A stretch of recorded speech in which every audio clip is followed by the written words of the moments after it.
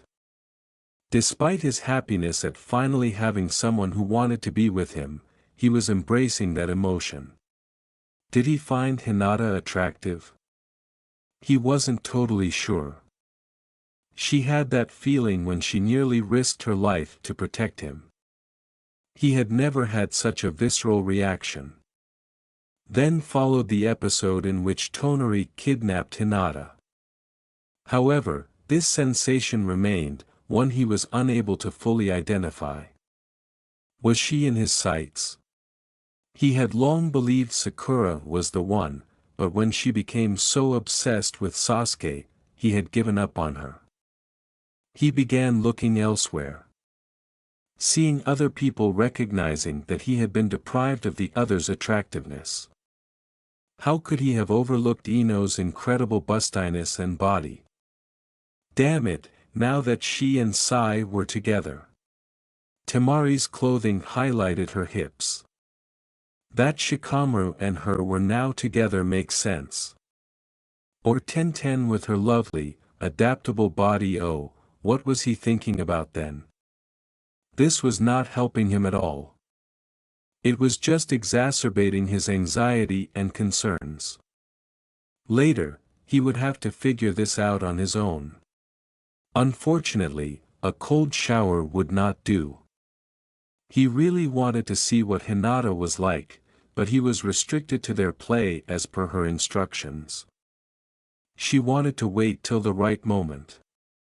And that made sense, but now he was ready to explode. Filled with pure, masculine, was this how Jiraiya always felt? Was this why he went to the thermal springs and the red light districts? Every woman has my admiration. Enjoying ourselves with them, I'm beginning to understand Eros Senin more and more by the day. Naruto remarked after inhaling deeply, and then a tiny smile came to his lips. Wonder if he's found an onsen in the pure world. Probably has. As he laughed at his comments and allowed the sun's rays to shine through the foliage, a sense of satisfaction washed over him. It resembles he felt his master's presence once more. Yeah, this does feel right, but I can't help but feel a little off, you know. Naruto replied, closing his eyes and feeling the sun caress his cheeks. A lot has happened. Things have changed, but everything is going all right. Just trying to adjust to everything now. He grinned as he cocked his head, his pupils. Kakashi is running the village well. Still has a heavy void in his life without your books, however. Might have to pull out that script we wrote together on our trip to keep him happy. Tsunade finally stepped down and is running the hospital full time. But you know, it feels like without you here. It feels like she hasn't been the same either. Think she misses you. With an insatiable gleam in his eyes, Naruto at the sky and replied, and so do I. Despite everything, following in your footsteps and living up to your legacy. Living up to what you hope I could become, and now, I've come to an impasse. You know, I'm not sure if this is what I want, you know. I've worked so hard for all of this, and I have someone who loves me, but I can't say the same myself. You always told me to play the field to find that special one. Funny enough, Tsunade has been saying I should slow down. Take my time and make sure Hinata is the one. Explore my options, and check out some of the village's women. I'm not sure how I feel about that. Naruto let out a sigh and laughed. You sure you haven't been whispering to her in her sleep? Sounds like something you would say. Besides saying lotion is in the basket. Otherwise, everything has been mostly fine. Still learning from the seals from the scrolls you left behind for me and from the Uzumaki manor here that you conveniently forgot to mention to me. Naruto remarked before controlling his fury. Well, got a new clansman to help me with that even if she only shows up now and then. Strangely, we have a good relationship with Oto and Orochimaru now. Not sure how to feel about that after everything he's done. He felt the wind brush against him as he closed his eyes. His master appeared to be responding to him in a calming manner. Then the wind picked up speed. His eyes snapped open as the velocity increased to such a degree, and he braced himself, planted to the ground with chakra. Was someone attacking him? With wind? Few individuals were attuned to wind, thus it was a bold person to use it to attack him. He could use all the elements, making him one of the most powerful people on earth. And he knew a lot about wind. So who would have such courage? Why am I glowing? Naruto wondered as he immediately detected something odd as a strong vortex whirled around him. It was not the same light as he was accustomed to. This was not the gold energy from Kurama's golden clothing when he used his chakra. The fox was quiet within. When fighting Tonari, he had to expend a lot of energy, therefore he rested to regain it. It was silver metal. What was this? As he had expected, it came from his right prosthetic arm, but he was nonetheless shocked.